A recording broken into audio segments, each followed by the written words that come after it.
Welcome back to Tamil gaming YouTube channel. So நாம் இந்த வீடியோவில் என்ன பார்க்க போகிறோம் அப்படின்னு கேட்டிங்கன்னா, நம்ம புதுசாக ஒரு கார் வாங்கியிருக்கோம். ஸோ அந்த காரை வாங்கி ஒரு சில நாள் இருக்கும்.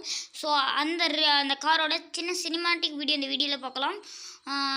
அது மட்டும் இல்லாமல் ரொம்ப சர்ப்ரைஸான ஒரு விஷயம் என்னென்னா, நம்ம டான் மூவியோட கன்ஃபார்ம் ரிலீஸ் டேட் எப்போனா May 13.